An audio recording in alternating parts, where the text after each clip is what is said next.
ವಿನಯ್ ಮತ್ತು ರಮ್ಯಾ ಎಂಬ ದಂಪತಿಗಳು ವಾಸವಿರುತ್ತಾರೆ. ಒಂದು ದಿನ ಗರ್ಭಿಣಿ ರಮ್ಯಾ ಮನೆಯಿಂದ ಹೊರಬರುವಳು.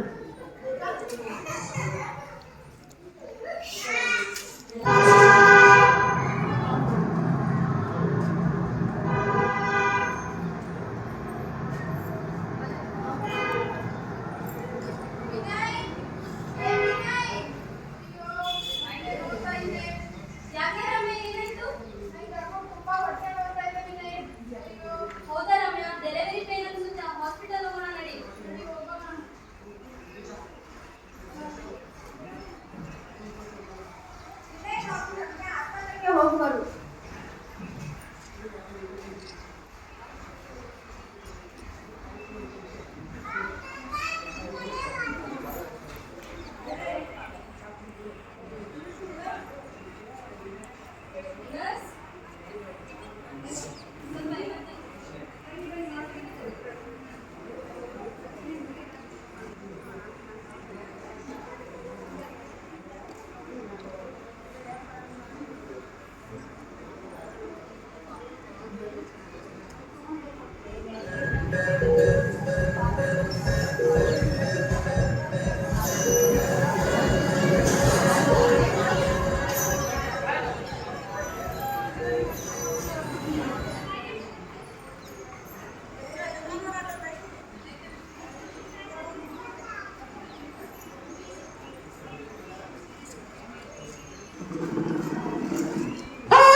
ಡಾಕ್ಟರ್ನ ಅನುಮತಿಯೊಂದಿಗೆ ರಮ್ಯಾ ಹಾಗೂ ರಮೇಶ್ ಮಗುವೊಂದಿಗೆ ಮರಳಿ ಮನೆಗೆ ಹೋಗುವರು.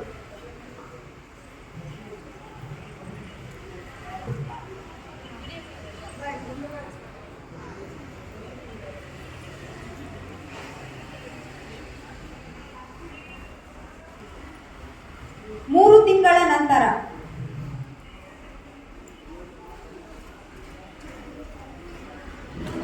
ರಮ್ಯಾ ಮಗುವಿಗೆ ಹಾಲು ಉಣಿಸುತ್ತಿರುತ್ತಾಳೆ. ಫೋನ್ ರಿಂಗ್ ಆಗುವ ಸಮಯ.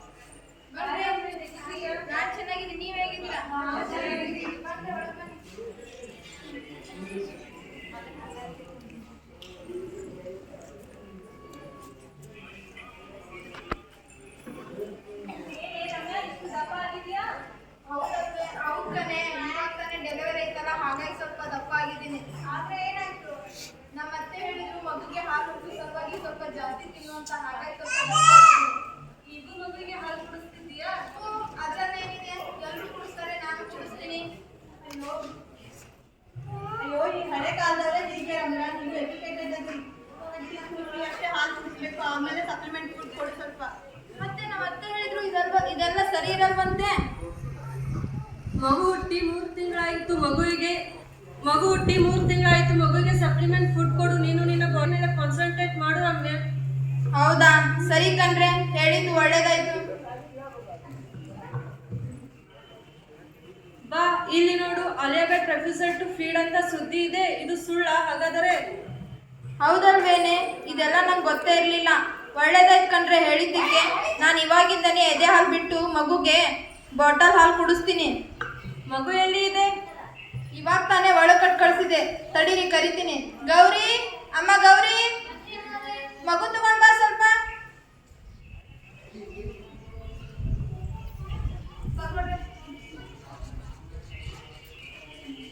ಹೇ ಮಗು, ಎಷ್ಟು ಚೆನ್ನಾಗಿದೆಯಲ್ಲ.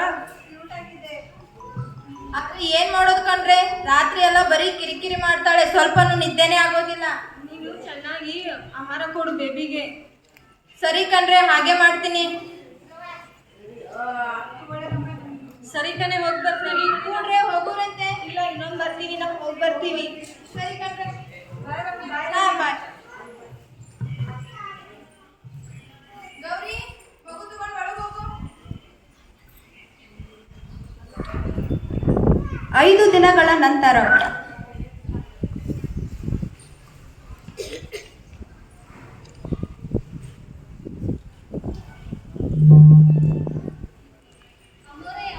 ಮಗು ಅಳ್ತಾ ಇದೆ ಅಂತ ನನ್ನ ಹತ್ರ ಬಂದ್ರೆ ನಾನೇನ್ ಮಾಡ್ಲಿ? ಹೋಗು, ಅಲ್ಲೇ ಗ್ಯಾಸ್ ಹತ್ರ ಹಾಲು ಇಟ್ಟು ಬಿಸಿ ಮಾಡಿ ಕುಡ್ಸು.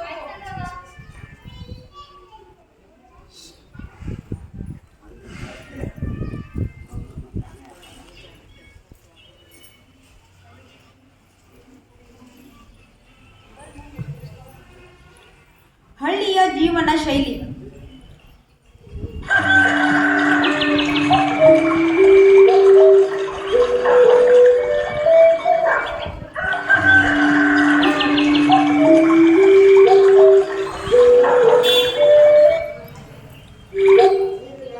ಒಂದು ಹಳ್ಳಿಯಲ್ಲಿ ರಾಮು ಮತ್ತು ಶ್ರುತಿ ಎಂಬ ದಂಪತಿಗಳು ವಾಸವಿರುತ್ತಾರೆ. ಒಂದು ದಿನ ಗರ್ಭಿಣಿ ಶ್ರುತಿ ಮನೆಯಿಂದ ಹೊರಬರುವಳು.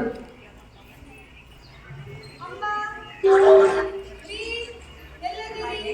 ಅಯ್ಯೋ ನೋವು, ಅಯ್ಯೋ ನೋವು. ಅಮ್ಮ, ಅಯ್ಯೋ. ಯಾಕೆ ಬದಲ್ತಾ ಇದೆಯಾ?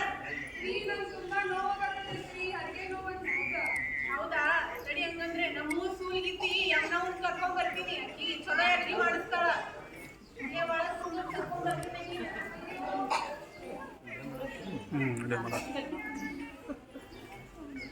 ಸರಿ ಆಯ್ತು, ನಾನು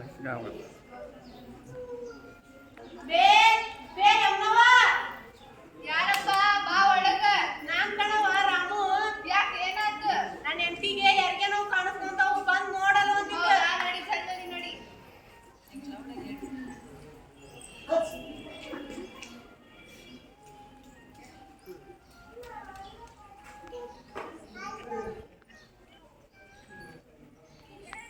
ಅಮ್ಮ, ಅಯ್ಯೋ, ಅಮ್ಮ, ಅಯ್ಯೋ.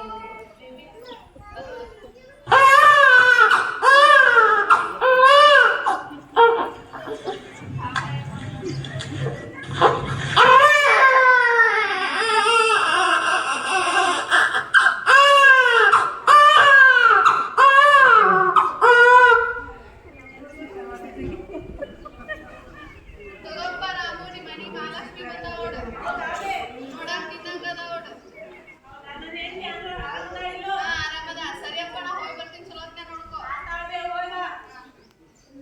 ಶ್ರುತಿ, ಬರ್ರಿ. ನೋಡ್ ನಮ್ಮ ಮನೆಗೆ ಮಹಾಲಕ್ಷ್ಮಿ ಬಂದಾಳ.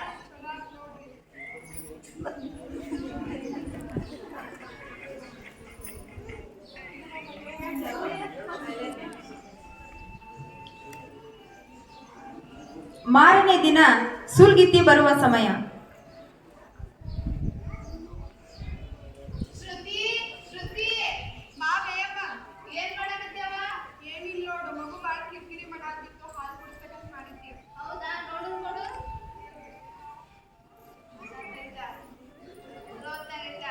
ರಾತ್ರಿ ಏನಾರ ಅಳಾಕತ್ತಿತ್ತಾನ? ಅಯ್ಯಮ್ಮ, ಸ್ವಲ್ಪ ಕಿರಿಕಿರಿ ಮಾಡ್ತು. ಹೌದಾ? ಸರಿಯಾಗಿ ಹಾಲು ಕುಡಿಸು, ಬೆಚ್ಚಗಿಡು. ನೀನು ಬೆಚ್ಚಗಿರ ಒಂದ್ 4 ದಿನ ಹೊರ ಬರಕ್ ಹೋಗ್ಬೇಡ. ಬಿಸಿ ಬಿಸಿದು ಮೆತ್ತಗೆ ಊಟ ಮಾಡು. ಸರಿನಾ? ಸರಿ, ನನ್ನ ಮಗ ಹುಡುಗಿ ಬರುವ ಹೊತ್ತಾದ್ರೆ ಹೋಗ್ಬರ್ತೀನಿ.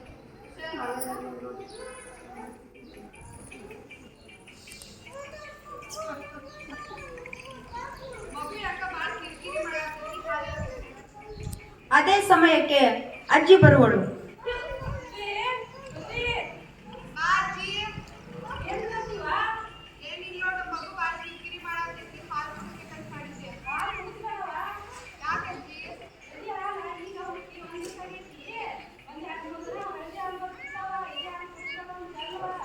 ಹೌದಾ? ಅಜ್ಜಿ, ನಂಗೆ ಗೊತ್ತಿಲ್ಲ ರೀ. ಒಂದಿನ ಕುಡಿಸಿದ್ರಿ, ಈಗ ಮ್ಯಾಕ್ ಕುಡಿಸ್ತಾಳಲ್ಲ.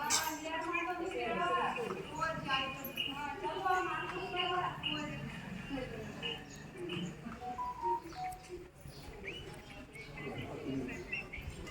ಕೆಲವು ದಿನಗಳ ಬಳಿಕ ಎರಡೂ ಮಗುವಿಗೆ ಆರೋಗ್ಯದಲ್ಲಿ ಸಮಸ್ಯೆ ಕಾಣುವುದು.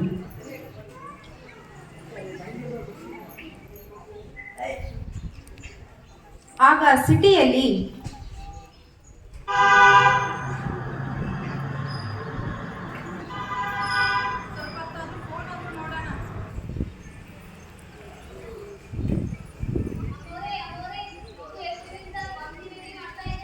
ಮಗು 2 ದಿನದಿಂದ ವಾಂತಿ ಭೇದಿ ಮಾಡ್ತಾ ಇದೆ ಅಂತ ನನ್ನ ಹತ್ರ ಇವಾಗ ಬಂದ್ರೆ ನಾನೇನ್ ಮಾಡ್ಲಿ? ಏನ್ ಮಾಡ್ದೆ 2 ದಿನವರೆಗೂ? ಹೇಳಿರೋ ಒಂದ್ ಕೆಲಸನೂ ಸರಿ ಮಾಡೋಕ್ಕಾಗ್ಲಿಲ್ಲ ಅಂದ್ರೆ ಏನಕ್ಕಿರೋ ನೀ ನನ್ನ ಮನೆಯಲ್ಲಿ? ಹೋಗು, ಇನ್ನೊಂದ್ಸರಿ ಈ ತರ ಮಾಡಿದ್ರೆ ಸರಿ ಇರಲ್ಲ ನೋಡು. ಆಯ್ತಲ್ವಾ?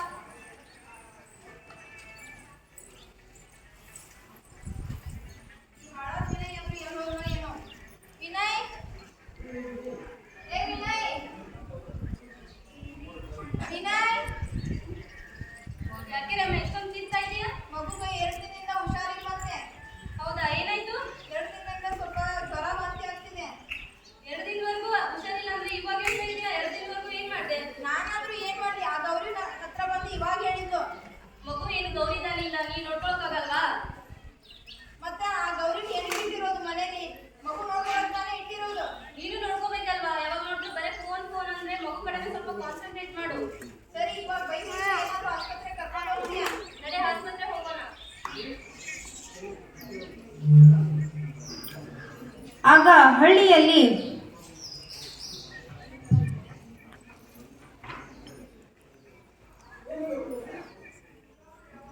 ರೀ, ರೀ, ಇಲ್ಲಿ ನೋಡ್ ಬರ್ರಿ, ಮಗು ಭಾಳ ಜ್ವರ ಬಂದಾವು. ಹೌದಲ್ಲ, ಭಾಳ ಜ್ವರ ಬಂದಾವು. ಊರಿ ನಡಿ, ಪಟ್ಟಣದ ಆಸ್ಪತ್ರೆಗೆ ತೋರಿಸೋಣ.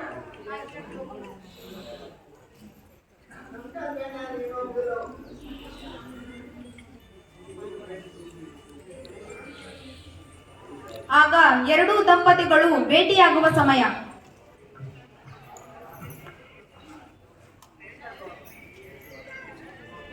ಎಲ್ಲೇ ನೋಡಿನಿಲ್ಲ. ಏ ವಿನ್ಯಾ, ಏ ವಿನಯ್. ರೀ, ನಿಮ್ ಯಾರೋ ಕರೀತಿದಾರಲ್ಲಿ. ಹೌದಾ, ಯಾರು? ನಾನ್ ಕಣಪ್ಪ, ನಿನ್ನ ಚಡ್ಡಿ ದೋಸ್ತ್ ರಾಮು. ಹೇಗಿದ್ಯಪ್ಪ? ಏ ರಾಮು, ನಾನ್ ಚೆನ್ನಾಗಿದ್ದೀನೋ, ನೀನೇನಿಲ್ಲಿ? ನಮ್ಮ ಮಗುವಿಗೆ ಜ್ವರ ಬಂದಿತ್ತು, ಅದಕ್ಕೆ ತೋರ್ಸಕ್ಕಂತ ಬಂದಿದ್ದೆ. ಹೌದಾ, ಏನಾಯ್ತು? ಜ್ವರ ಬಂದಾವ. ಹೌದಾ, ನಮ್ಮ ಮಗುಗೂ ಆರಾಮಿಲ್ಲ ಕಣೋ. ಇಲ್ಲೇ ನಿರಾಣಿ ಆಸ್ಪತ್ರೆ ಇದೆ, ಹೋಗೋಣ ನಡಿ. ನಡಿ ಬಾ, ಹೋಗೋಣ ಅಂತಂದ್ರೆ. ಏ ಬಾರೆ.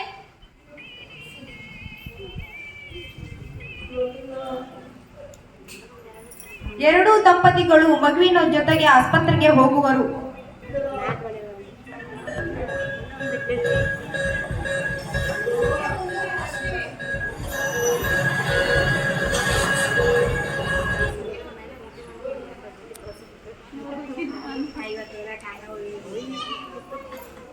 ಅದೇ ಸಮಯಕ್ಕೆ ಇನ್ನೊಂದು ದಂಪತಿಗಳು ಆಸ್ಪತ್ರೆಗೆ ಬರುವರು.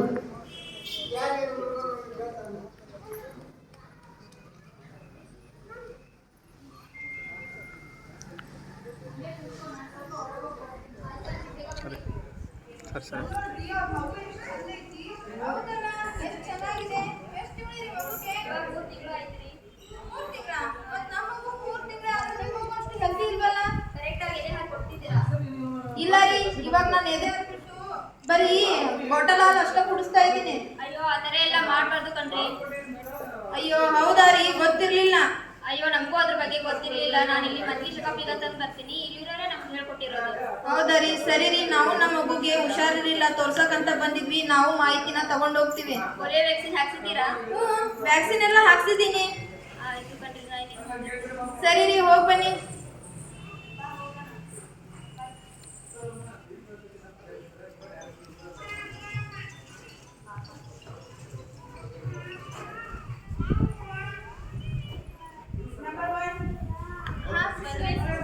ಸರಿ.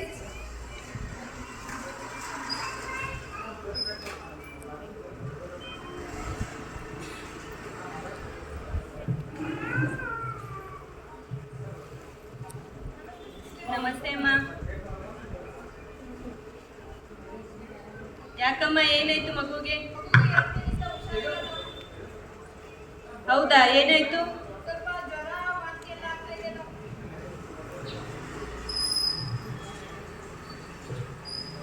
ಎದೆ ಹಾಲು ಕುಡಿಸ್ತಾ ಇದ್ದೀರಾ? ಇವಾಗ ಎದೆ ಹಾಲು ಬಿಟ್ಟು ಬರೀ ಬಾಟಲಲ್ಲಿ ಅಷ್ಟೇ ಕುಡಿಸ್ತಾ ಇದ್ದೀನಿ. ಯಾಕೆ ಎದೆ ಹಾಲು ಬರ್ತಾ ಇಲ್ವಾ? ಹಾಗೇನಿಲ್ಲ ಡಾಕ್ಟ್ರು, ಬರ್ತಾ ಇದೆ. ಆದ್ರೆ ನನ್ನ ಫ್ರೆಂಡ್ಸ್ ಹೇಳಿದ್ರು ಮಗುಗೆ ಸಪ್ಲಿಮೆಂಟ್ ಕೊಡು ಅಂತ, ಹಾಗಾಗಿ ಎದೆ ಹಾಲು ಬಿಟ್ಟು ಬಾಟಲ್ ಹಾಲು ಕುಡಿಸ್ತಾ ಇದ್ದೀನಿ. ಓ, ನೀವು ಸಿಟಿಯವರೇ ಈಗ ಮಾಡ್ತೀರಾ? ಬ್ಯೂಟಿ ಸೋಷಿಯಲ್ ಮೀಡಿಯಾ ಅಂತ ಅದ್ರೊಳಗೆ ಬ್ಯುಸಿ ಆಗಿಬಿಟ್ಟಿರ್ತೀರ. ಹಾಗೆ ಮಾಡಬೇಡಮ್ಮ. ಸತತವಾಗಿ 6 ತಿಂಗಳವರೆಗೂ ನೀವು ಎದೆ ಹಾಲು ಕುಡಿಸ್ಬೇಕು. 6 ತಿಂಗಳಾದ್ಮೇಲೆ 2 ವರ್ಷದವರೆಗೂ ನೀವು ಹಾಲು ಕುಡಿಸ್ಬೋದು. ಅದ್ರ ಜೊತೆ ಪೂರಕ ಆಹಾರನೂ ಕೊಡ್ಬೋದು, ನೀವು ಮೆತ್ತನ ಆಹಾರ ಆ ರೀತಿ. ಇದ್ರ ಬಗ್ಗೆ ನಿಮ್ಗೆ ಇನ್ನೂ ಹೆಚ್ಚಿನ ಮಾಹಿತಿ ನಮ್ಮ ಸಿಸ್ಟರ್ ಒದಗಿಸ್ಕೊಡ್ತಾರೆ. ಸರಿ ಸರಿ ಡಾಕ್ಟ್ರು, ಹೋಗಿ ಬರ್ತೀವಿ. ಪಾಪನ್ ಚೆನ್ನಾಗಿ ನೋಡ್ಕೋರಿ.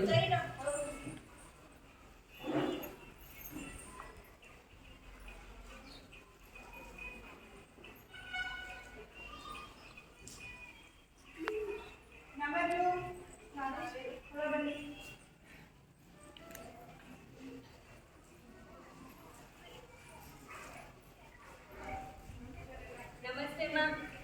ಏನಾಯ್ತಮ್ಮ ಮಗುಗೆ? ಭಾಳ ಜ್ವರ ಬರಾಕತ್ತಾವ್ರಿ.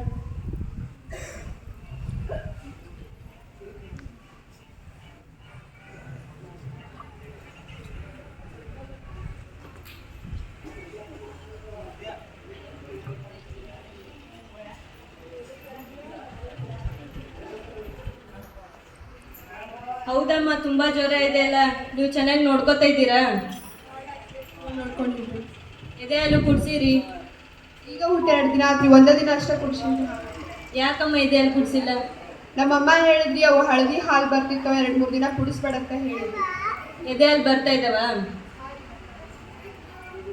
ಆಗ ನೀವು ಅಜ್ಜಿಯವ್ರ ಮಾತೆಲ್ಲ ಕೇಳಕ್ ಹೋಗ್ಬೇಡ್ರಿ. ಎದೆ ಹಾಲು ಭಾಳ ಮುಖ್ಯ ಅದ ಪಾಪುನ ಬೆಳವಣಿಗೆಗೆ. ಅದ್ರೊಳಗೆಲ್ಲ ರೋಗ ನಿರೋಧಕ ಶಕ್ತಿ ಇರ್ತೈತಿ. ಆ ಹಾಲೊಳಗೆ ಎಲ್ಲ ಥರ ಪೋಷಕಾಂಶ ಒಳಗೊಂಡಿರ್ತಾವ. ಹಾಲನ್ನು ನೀವು ಕುಡಿಸ್ರಿ ಕರೆಕ್ಟಾಗಿ. ಹಾಂ ಆಯ್ತು ರೀ. ಇದ್ರ ಬಗ್ಗೆ ಇನ್ನು ನಿಮ್ಗೆ ಹೆಚ್ಚಿನ ಮಾಹಿತಿ ನಮ್ಮ ಸಿಸ್ಟರ್ ಒದಗಿಸ್ಕೊಡ್ತಾರೆ. ಪಾಪುನ ಚೆನ್ನಾಗಿ ನೋಡ್ಕೊಳ್ಳಿ.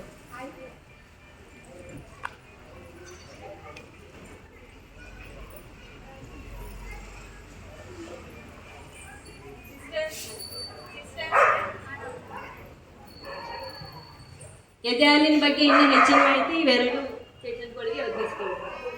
ಸರಿ ಡಾಕ್ಟರ್.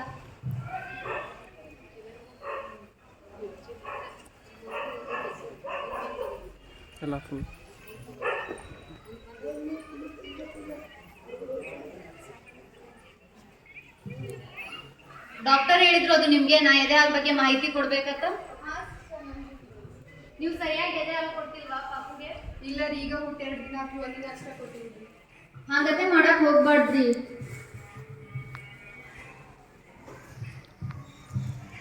ಮಗುಗ್ ಬಾಳ ಜ್ವರ ಐತ್ರಿ, ಮತ್ತ ತೂಕಾನು ಕಡಿಮೆ ಆಗೈತ್ರಿ. ಎದೆ ಹಾಲು ಕೊಡ್ಬೇಕಲ್ರಿ ಮಗುಗ? ನಮ್ಮಮ್ಮ ಕೊಡ್ಬೇಡ ಅಂತ ಹೇಳಿದ್ವಿ. ಅವು ಹಳದಿ ಹಾಲು ಬರ್ತಾವು, ಕೊಡಾಕ್ ಹೋಗ್ಬೇಡ ಅಂತ ಹೇಳಿದ್ವಿ, ಅಕ್ಕ ಕೊಟ್ಟಿದ್ವಿ. ಹಂಗತ್ತೆ ಮಾಡಕ್ ಹೋಗ್ಬಾರ್ದ್ರಿ. ಹುಟ್ಟಿದ 1 ದಿನದಿಂದ 3 ದಿನದ ಮಟ ಹಳದಿ ಹಾಲು ಬರ್ತೈತ್ರಿ, ಅಂದ್ರ ಗಟ್ಟಿ ಹಾಲು. ಅದನ್ನ ಆ ಕ್ಷಣದೊಳಗ ಮಗುವಿಗೆ ಅತ್ಯಮೂಲ್ಯವಾಗಿರ್ತೈತ್ರಿ. ಅದ್ರೊಳಗೆ ಎಲ್ಲಾ ತರದ ರೋಗ ನಿರೋಧಕ ಶಕ್ತಿ ಮತ್ತೆ ಎಲ್ಲಾ ತರದ ಪೌಷ್ಟಿಕಾಂಶಗಳನ್ನ ಒಳಗೊಂಡಿರ್ತೈತಿ. ಹಂಗಾಗಿ ಹಳದಿ ಹಾಲು ಮಗುವಿಗೆ ಅದು ಕೊಲೆಸ್ಟ್ರಾಲ್ ಅಂತ ಕರೀತಾರ.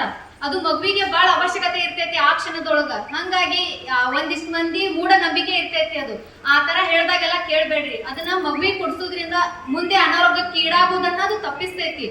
ಯಾರು ಆ ತರ ಮಾಡಕ್ ಹೋಗ್ಬೇಡ್ರಿ. ಮಗುವಿಗೆ ಎದೆ ಹಾಲು ಕೊಡ್ರಿ. ಮತ್ತ 6 ತಿಂಗಳವರೆಗೂ ಸತತವಾಗಿ ಎದೆ ಹಾಲು ಕೊಡ್ಬೇಕು. ಎದೆ ಹಾಲು ಜೊತೆ 2 ವರ್ಷದವರೆಗೂ ಎದೆ ಹಾಲು ಕೊಡ್ಬೋದು. ಅದ್ರ ಜೊತೆ 6 ತಿಂಗಳ ಆದ್ಮೇಲೆ ಪೂರಕ ಆಹಾರ ಅಂತ ಕೊಡ್ಬೇಕು.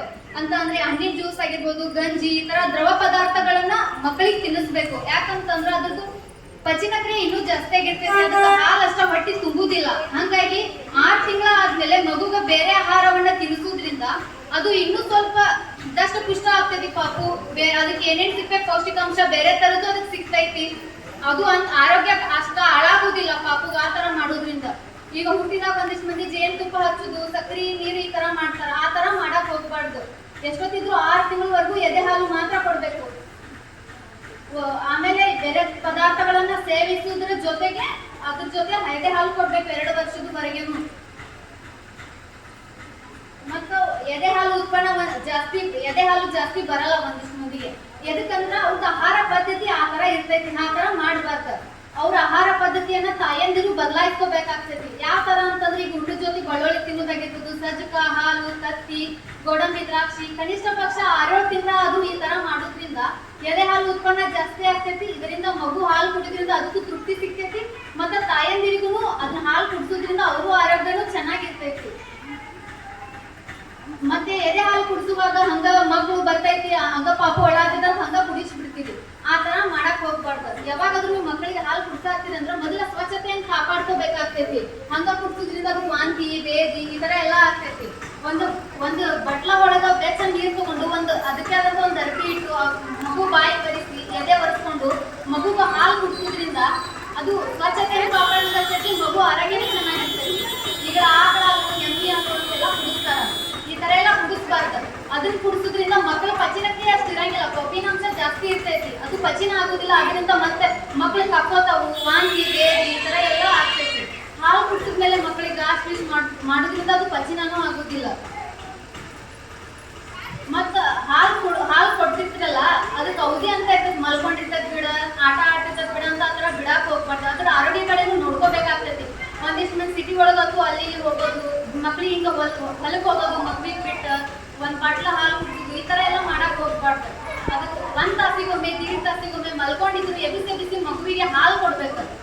ಅವ್ರ ಮಗುಗೆ ಎದೆ ಹಾಲು ಒಳಗಿರುವಂತ ಪೌಷ್ಟಿಕಾಂಶ ಬೇರೆ ಎಲ್ಲಿಂದಲೂ ಸಿಗುದಿಲ್ಲ. ಆ ಏಜ್ ಒಳಗ ಹಾಗಾಗಿ ಎದೆ ಹಾಲು ಕೊಡ್ಬೇಕು. 2 ಎದೆಯಿಂದಲೂ ಸಮಾನವಾಗಿ ಹಾಲು ಕೊಡ್ಬೇಕು. 10ರಿಂದ 15 ನಿಮಿಷ 2 ಕಡೆಯಿಂದ ಕೊಡ್ಬೇಕು. ಈಗ ಒಂದ್ ಸೈಡ್ ಕೊಟ್ಟು ಆಮೇಲೆ ಇನ್ನೊಂದು ಕೊಟ್ರ ಅದ್ ಬಿಡ ಆ ತರ ಬಿಡಾಕ್ ಹೋಗ್ಬಾರ್ದು.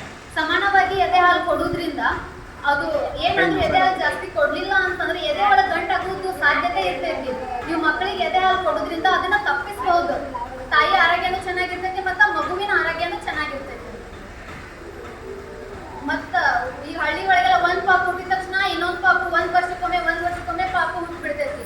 ಈ ತರ ಏನಾದ್ರು ಬರ್ತ್ ಸ್ಪೇಸ್ ಇದನ್ನೇನಾದ್ರೂ ಮೇಂಟೈನ್ ಅಂದ್ರೆ ಕಾಪಾಡಲಿಲ್ಲ ಅಂದ್ರೆ ಒಂದ್ ಮಗು ಆಗಿನ ಕನಿಷ್ಠ ಪಕ್ಷ 2-3 ವರ್ಷ ಆದ್ರೂ ಅಂತರ ಇರ್ಬೇಕು ಇನ್ನೊಂದ್ ಮಗು ಆಗ್ಬೇಕಂತ ಅಂದ್ರೆ. ಹಂಗ ಏನಾದ್ರು 1 ವರ್ಷಕ್ಕೊಂದು ಈ ತರ ಮಗು ಆಗಾಕತ್ತಂತಂದ್ರ ಇಲ್ಲೇ ತಾಯಿ ಆರೋಗ್ಯನೂ ಮಗು ಹುಟ್ಟಿ 1 ವರ್ಷನೂ ಆಗಿರ್ತೈತಿ. ಅದಕ್ಕ ಒಂದು ಮಹಿಳೆದು ಮೊದ್ಲಿನ ವ್ಯವಸ್ಥೆಗೆ ಬರ್ಬೇಕಂತಂದ್ರ ಕನಿಷ್ಠ ಅವಳಿಗೆ 2 ವರ್ಷ ಆದ್ರೂ ಬೇಕು. ಇನ್ನೊಮ್ಮೆ ಅದ್ರ ಅಕ್ಕಿನ ಗರ್ಭ ಮೊದ್ಲಿನ ಅವಸ್ಥೆಗೆ ಬರ್ಬೇಕಂದ್ರ ಈ ಕಡೆ ಪಾಪು 1 ವರ್ಷಕ್ಕೊಂದು ಮಗು ಆಯ್ತಪ್ಪ ಅಂತಂದ್ರ ಅದು 2 ಮಗುಗೆ ಸರಿಯಾದ ಹಾಲು ಸಿಗಲ್ಲ. ಮತ್ತೆ 2 ಅದನ್ನ ಕಾಳಜಿ ಮಾಡುವಂತದನ್ನು ಆಗಂಗಿಲ್ಲ. ಕಿರಿಕಿರಿ 2 ಮಾಡ್ಬಿಡ್ತಾವ. ಹಾಗಾಗಿ ಒಂದು ಪಾಪುನ 2 ವರ್ಷದಿಂದ 3 ವರ್ಷ ಅಂತರ ಕಾಪಾಡ್ಕೊಳ್ಳೋದ್ರಿಂದ ತಾಯಿ ಆರೋಗ್ಯ ಮತ್ತೆ ಮಕ್ಕಳ ಆರೋಗ್ಯ 2 ಚೆನ್ನಾಗಿರ್ತೈತಿ. ಹಂಗಾಗಿ ಇದನ್ನ ಕಾಪಾಡ್ಕೋಬೇಕಾಗ್ತೈತಿ. ಮತ್ ಹಳ್ಳಿ ಒಳಗ ವ್ಯಾಕ್ಸಿನೇಷನ್ ಹಿಂಗ ಮನ್ಯಾಗ ಹುಟ್ಟಿತ್ತಂದ್ರ ಪಾಪು ಯಾರು ವ್ಯಾಕ್ಸಿನ್ ಮಾಡ್ಸಲ್ಲ. ಅಂದ್ರ ಚುಚ್ಚು ಮದ್ದು ಅದನ್ನ ಯಾರು ಮಾಡ್ಸಲ್ಲ ಹಳ್ಳಿ ಒಳಗ. ಅದು ಮಗು ಮನ್ಯಾಗ ಹುಟ್ಟದ್ ಬಿಟ್ಬಿಡ್ತಾರ. ಅದನ್ನ ಹಾಸ್ಪಿಟ್ಲಕ್ 1 ತಿಂಗಳು ಹುಟ್ಟಿದಾಗ ಹಾಕ್ಲಿಲ್ಲ ಅಂದ್ರೆ BCG ಅಂತ ಕರೀತಾರ. ಮುಂದೆ TB ಅಂತ ರೋಗಗಳನ್ನ ಅದು ತಡೆಗಟ್ಟೈತಿ. ಹುಟ್ಟಿದ ದಿನ ಏನಾದ್ರೂ ಹಾಕ್ಲಿಲ್ಲ ಅಂತಂತಂದ್ರ 1 ತಿಂಗಳೊಳಗ ದವಾಖಾನಿ ಒಳಗ ಹಾಕ್ತಾರ. ನೀವು ಆ ಪಾಪು ಕರ್ಕೊಂಡು ಹೋಗಿ ಅದನ್ನ ಹಾಕಿಸ್ಬೋದು ದವಾಖಾನಿ ಒಳಗ. ಅದು BCG ಅಂತ ವ್ಯಾಕ್ಸಿನ್ ಅಂತಾರ. TB ಅಂತ ರೋಗಗಳನ್ನ ತಡೆಗಟ್ಟೈತಿ. ಮತ್ತೆ ರೋಗ ನಿರೋಧಕ ಶಕ್ತಿಯನ್ನು ಹೆಚ್ಚಿಗೆ ಮಾಡುವಂತ ವ್ಯಾಕ್ಸಿನೇಷನ್ಸ್ ಎಲ್ಲ ಅಲ್ಲಿ ದವಾಖಾನಿ ಒಳಗ ಹಾಕ್ತಾರ. ಎಲ್ಲಾರು ಹೋಗಿ ಮಾಡಿಸ್ಕೊಂಡು ಬರ್ರಿ ನಿಮ್ಮ ಮಕ್ಕಳಿಗೆ. ಮತ್ತೆ ಒಂದಿಷ್ಟು ಮಂದಿಗೆ ಎದೆ ಹಾಲು ಬರ್ತಿರಲ್ಲ, ಒಮ್ಮೊಮ್ಮೆ ತಾಯಿನೂ ಇರಲ್ಲ. ಅಂತವ್ರಿಗೆ ಏನ್ ಮಾಡ್ಬೇಕಂತಂದ್ರ ದವಾಖಾನಿ ಒಳಗ ಫಾರ್ಮುಲಾ ಅನ್ನೋದೊಂದು ಹಾಲಿನ ಪೌಡರ್ ಕೊಡ್ತಾರ. ಅದನ್ನ ನೀವು ಮಕ್ಕಳಿಗೆ ತಂದ ಕುಡಿಸ್ಬೋದು. ಇದನ್ನ ಈ ತರ ಮಾಡೋದ್ರಿಂದ ಮಗುಗ ಅದ್ರೊಳಗೂ ಪೌಷ್ಟಿಕಾಂಶ ಇರ್ತೈತಿ. ಅದನ್ನ ಕುಡಿಸೋದ್ರಿಂದ ಮಗುಂದು ಆರೋಗ್ಯ ಮತ್ತು ಬೆಳವಣಿಗೆ ಎಲ್ಲ ಚೆನ್ನಾಗಿರ್ತೈತಿ. ಹಸು ಹಾಲು ಎಮ್ಮೆ ಹಾಲು ಈ ತರ ಎಲ್ಲ ಬಾಟ್ಲು ಹಾಲು ಎಲ್ಲ ಕುಡ್ಸಕ್ ಹೋಗ್ಬೇಡ್ರಿ ಮಕ್ಕಳಿಗೆ. Thank you. ಇನ್ನು ಹೆಚ್ಚಿನ ಮಾಹಿತಿ ನಮ್ಮ ಫ್ರೆಂಡ್ಸ್ ಕೊಡ್ತಾರೆ ನಿಮ್ಗೆ ಬೇರೆ ತರ.